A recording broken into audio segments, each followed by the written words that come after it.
Hey again everyone, welcome back again di Bitcoin Update. Kemarin sudah upload videonya udah tembus like saya ya teman-teman ya. Jadi harusnya kita ada live session. Tapi hari ini saya habis live sama teman-teman dari SAG. Dan kebetulan saya ngejar report juga. Udah saya share reportnya, teman-teman bisa cek di Telegram. I think itu bisa diconsider sebagai sebuah hadiah ya.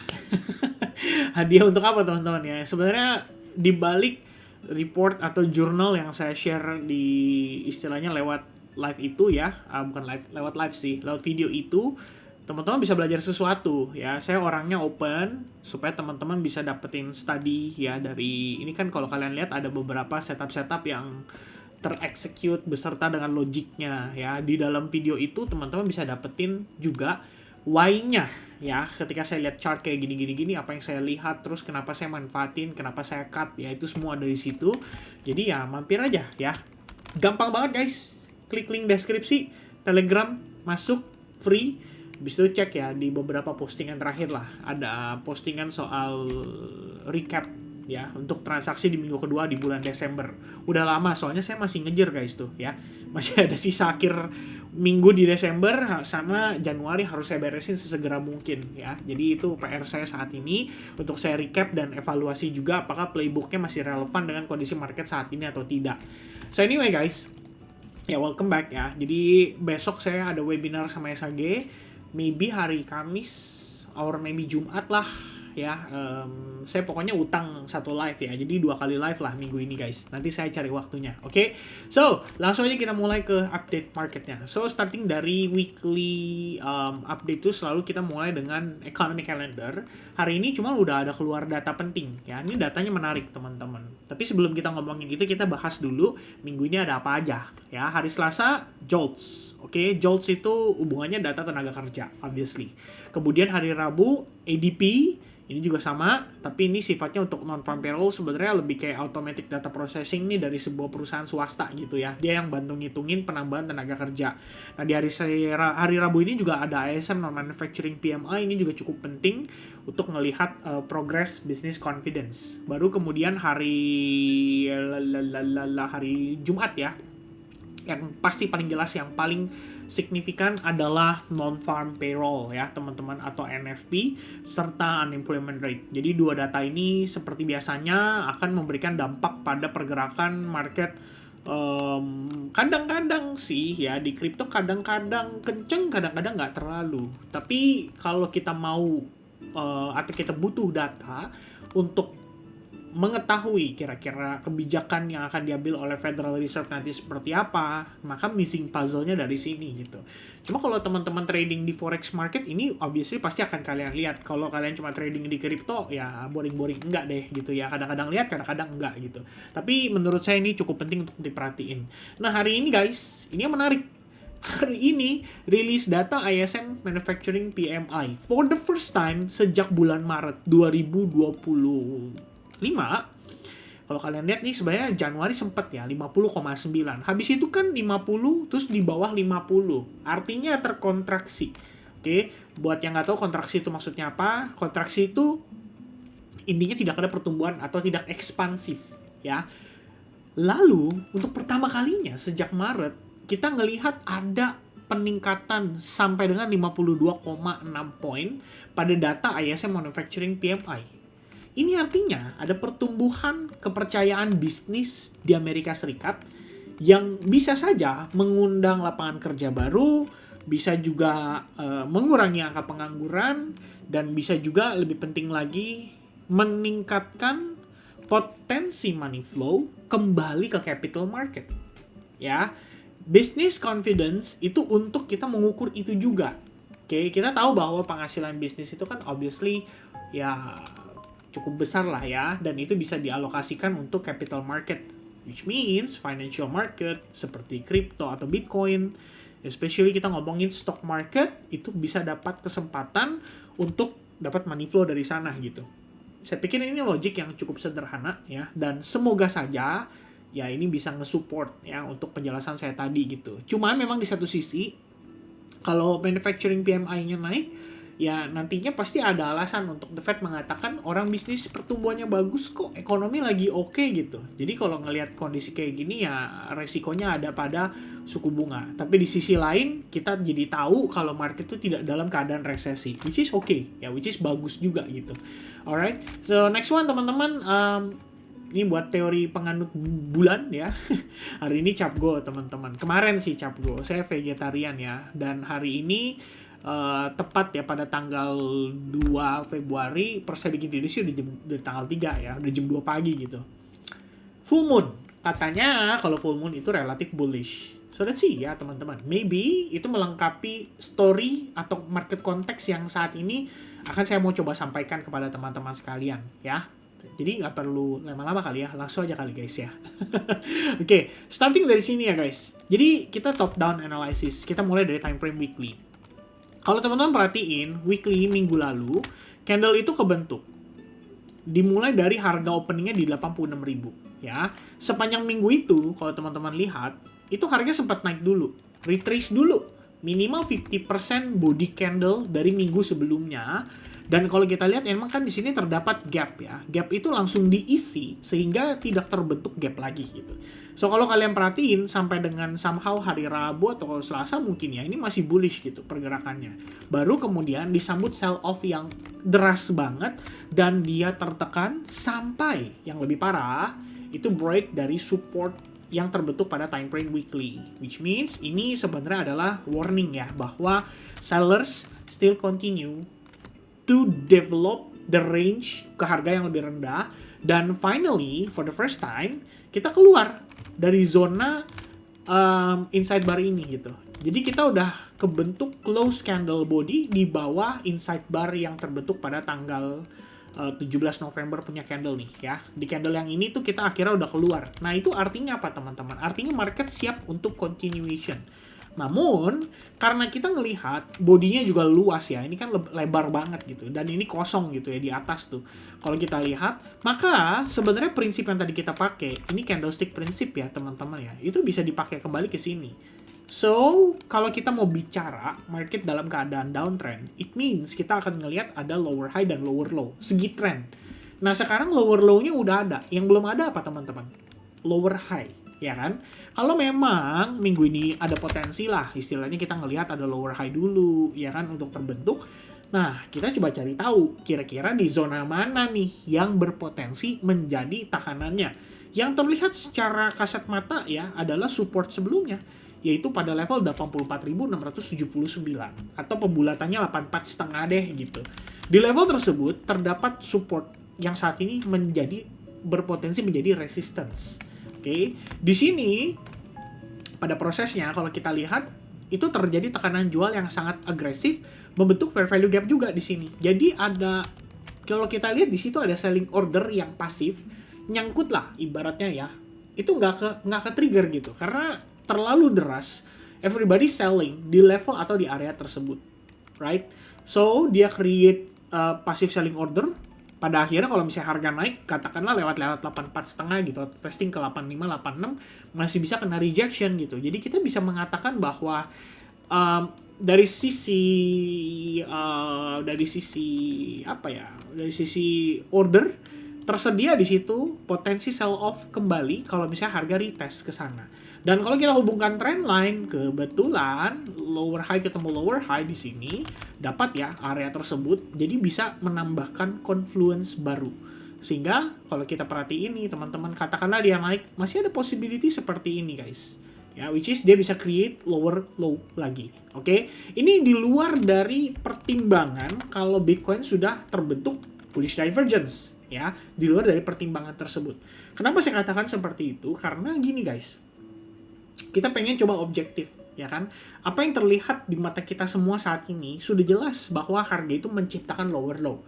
Artinya kalau dia naik, sebetulnya sih kita patut pertanyakan gitu kan. Pada saat dia naik, apakah naik dalam keadaan impulsif? Apakah rejectnya keras dari area demand yang kebetulan menjadi pivot areanya Bitcoin pada 9 April 2025?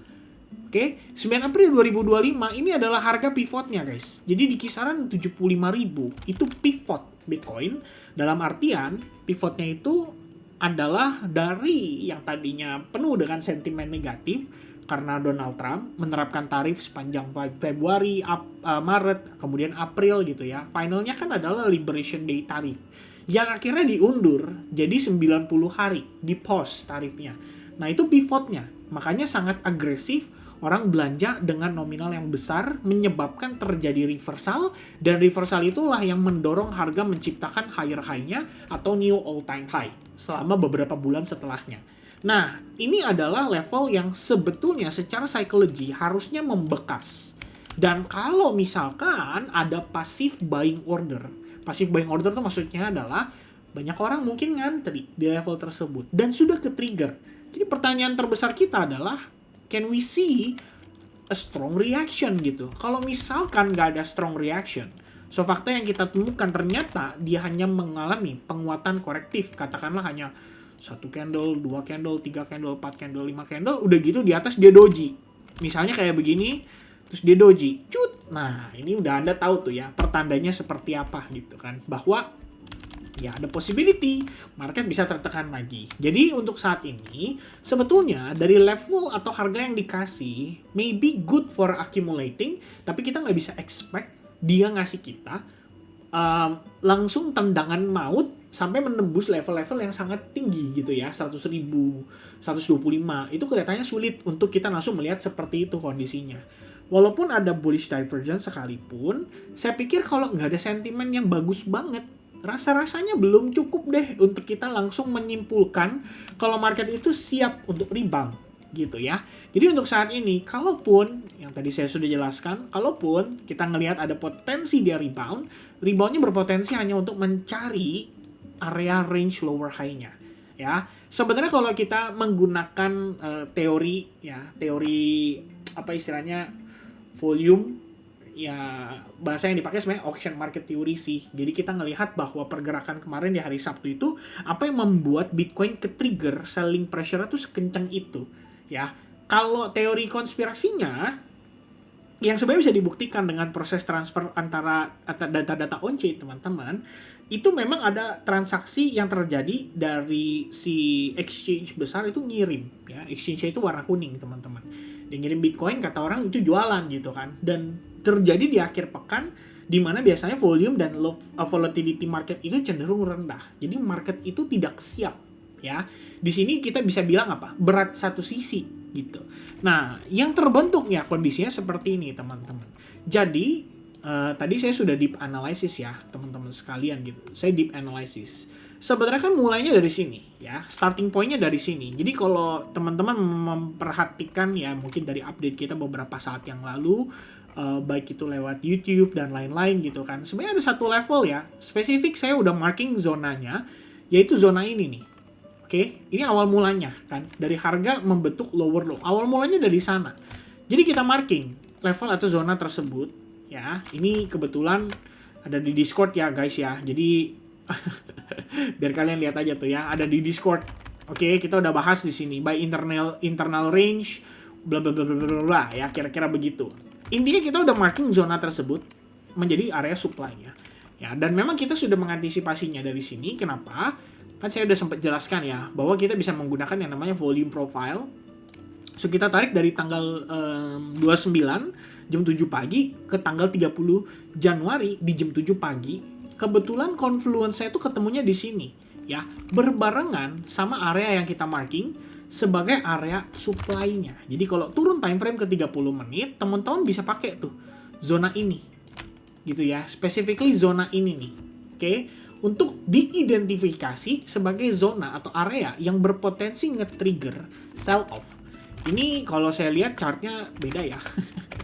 Bukan beda gimana sih, ini adalah chartnya si Coinbase soalnya ya. Yang ini chartnya exchange gitu kan, namanya KuCoin gitu. Tapi saya ngambilnya sama kok, tanggal 30 Januari tuh ya, di sini jam 4 sore, 30 Januari jam 4 sore harusnya begini kan kondisinya gitu. Tapi ini ada wick panjang ke atas. Ya udah ya, bisa diabaikan teman-teman si wicknya itu, tapi intinya adalah di sini area supply yang kita marking sebelumnya ya. So price, kalau teman-teman lihat di sini mantul turun, ya mantulnya tuh nggak ada buntut ya. Kalau di exchange ada buntut, ini agak jahat berarti.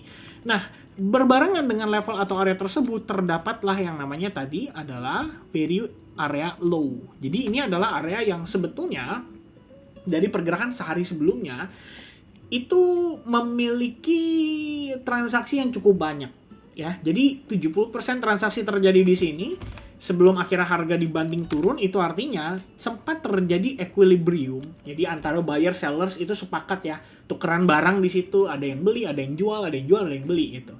Sampai akhirnya tiba-tiba sellers baru masuk. Ya, sellers baru masuk bawa supply lebih banyak. Jadi kalian bayangin ya, ada sebuah toko gitu ya. Katakanlah sebuah komplekan toko, katakanlah di situ ada 10 kios makanan ya, 10 kios makanan. Biar gampang, kita kios makanannya sebut saja misalnya mie ayam. Oke, 10 kios makanan mie ayam dalam sehari kebetulan tamunya ada 100, konsumennya ada 100. Ternyata terbagi rata. 10 ini masing-masing dapat 10 konsumen ya, atau 10 customer. Namun di saat yang sama, saat lagi aktif melakukan transaksi, tiba-tiba datang ada kios ke-11, kios ke-12, kios ke-13. Tapi customernya tetap sama, yaitu 100. Karena supply-nya bertambah tapi demand-nya tidak bertambah, terjadilah sell-off ini secara agresif. Oke, di sini sebenarnya kita bisa mengatakan bahwa zona area ini suatu saat nanti kalau dites, itu berpotensi ngasih reaksi. Karena apa? Ada memori yang teringat ya, bahwa di situ ada sellers masuk dengan jumlah yang sangat besar, menekan harga hingga menembus yang namanya level resistance atau supportnya, seperti itu ya.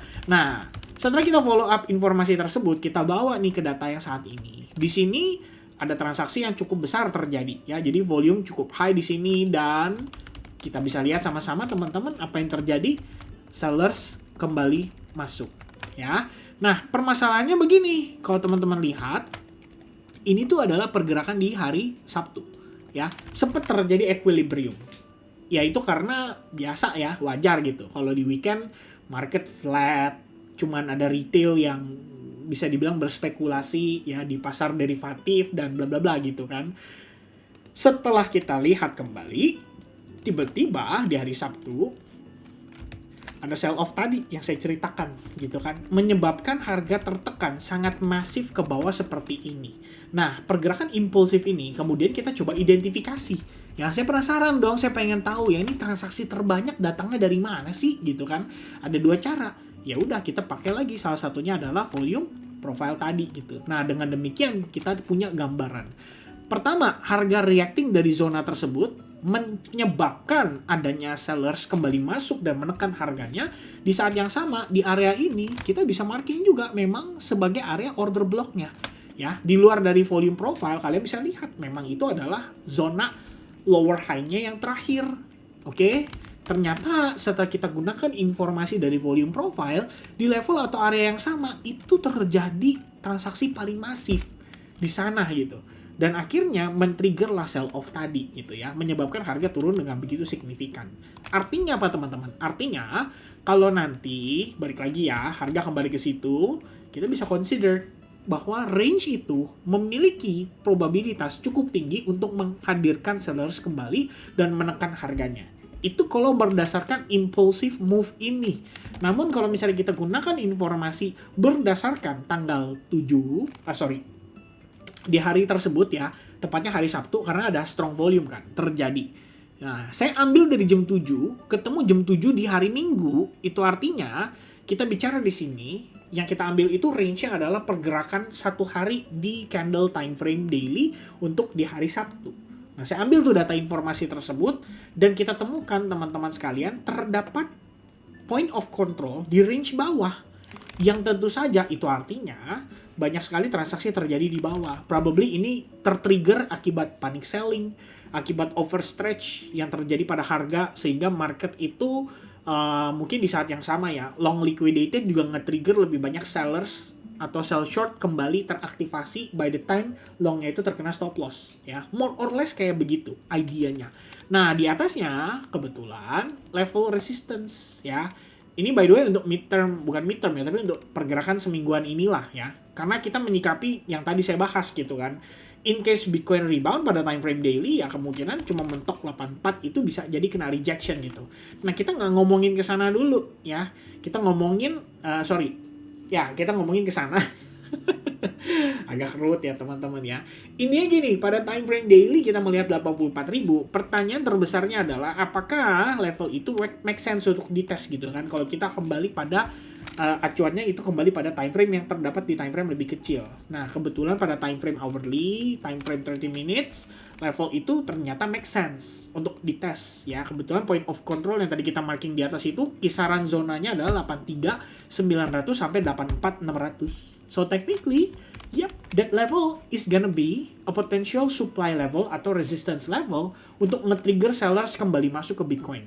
Ya, kembali menekan harga, kembali memberikan rejection. Kira-kira seperti itu.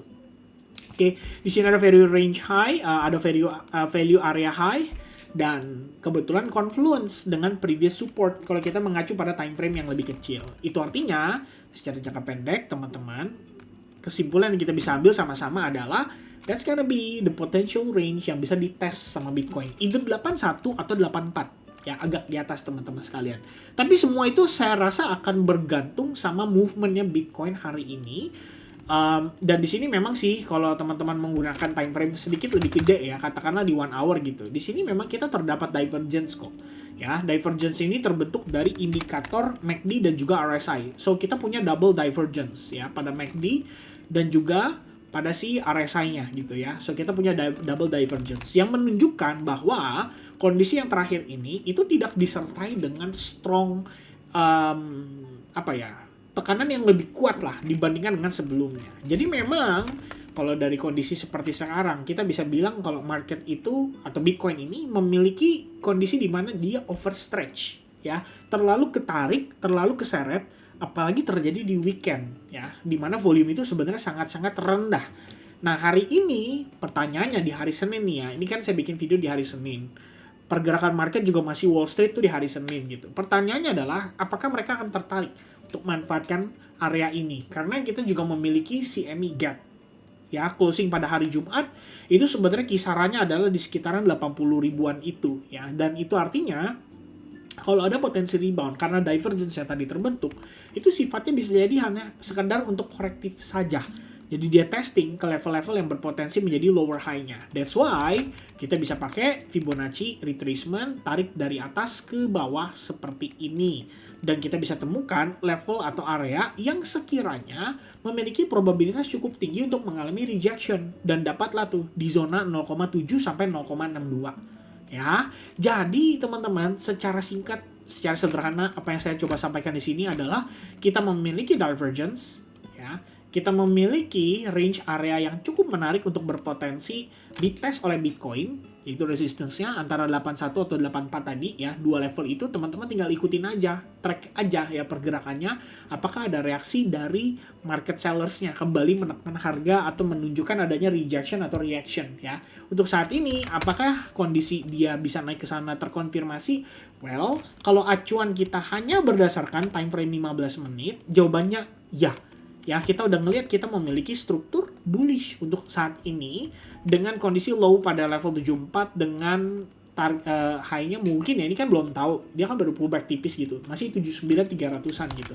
Cuma kalau nanti udah ada validasi teman-teman, Anda tinggal maksudnya kalau dia udah ngebentuk valid high-nya teman-teman, Anda tinggal cari atau identifikasi potential area yang bisa divisit oleh Bitcoin kembali, dan untuk itu kita bisa mengacu pada sebuah chart pattern namanya adalah Quasimodo ya. Jadi kita bisa tarik seperti ini gitu. Oke, ini Quasimodo nih. Jadi ini left, ini head, potentially right shoulders. Kenapa saya bilang ini Quasimodo bukan head and shoulders gitu ya? Alasannya karena di sini dia sudah punya slightly higher high gitu. Mungkin kalau dia tembus di sini lebih baik lagi gitu ya, lebih strong lagi.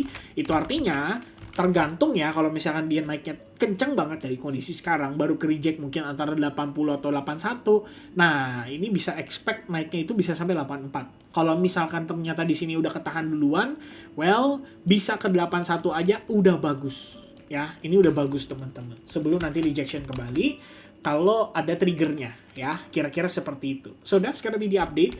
Ada key level, kita udah bahas dari higher time frame, weekly, sampai ke daily. Daily juga udah kita bahas sampai ke hourly, dan bahkan ke time frame 15 menit. Jadi teman-teman udah punya berbagai acuan dari apa yang saya coba sampaikan di sini. Tapi balik lagi, itu bukanlah merupakan referensi utama.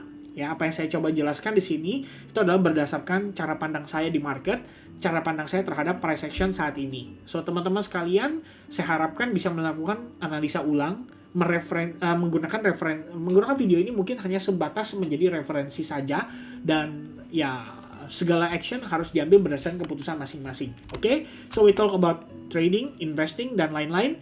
Thank you very much guys. Kalian udah nonton video ini sampai selesai. Saya izin ya selesai video di sini. Dan nanti kita ketemu pada saat live streaming, serta saya lagi siapin ya study time berikutnya. Semoga teman-teman tertarik dengan materi yang berikutnya. Oke? So God bless everybody. See you guys again and have a nice day guys. Cheers. Bye-bye.